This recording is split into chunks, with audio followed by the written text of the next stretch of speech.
ഇന്ന് ഷട്ടില ഏകാദശി. ഇന്നു രാത്രി 8:31 ഭഗവാൻ മഹാവിഷ്ണുവിന്റെ പടത്തിനു മുൻപിൽ ഒരു കൈപ്പിടി അളവിന് എള്ള് സമർപ്പിച്ച് പ്രാർത്ഥിച്ചു വന്നാൽ നമ്മുടെ പാപങ്ങൾ ഇല്ലാതാകുകയും പിതൃദോഷങ്ങൾ നീങ്ങിക്കിട്ടുകയും ആഗ്രഹങ്ങൾ നിറവേറി കിട്ടുകയും സാമ്പത്തിക തടസ്സങ്ങൾ ഇല്ലാതാകുകയും ചെയ്യുന്നതായിരിക്കും.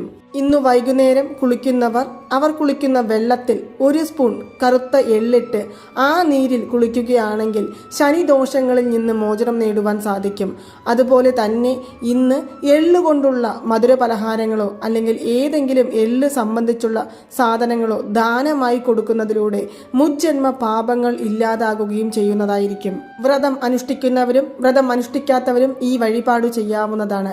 കൂടാതെ തന്നെ എള്ള് ഒരു ഗ്ലാസ് വെള്ളത്തിൽ ഇട്ടുവെച്ച് ഭഗവാൻ മഹാവിഷ്ണുവിന്റെ നാമങ്ങൾ ചൊല്ലി ആ വെള്ളം നമ്മുടെ വീടുകളിൽ തെളിക്കുകയും എള്ള് കാൽപ്പെടാത്ത സ്ഥലത്തിടുകയും ചെയ്യുന്നത് വീട്ടിലെ നെഗറ്റീവ് എനർജി ഇല്ലാതാക്കും.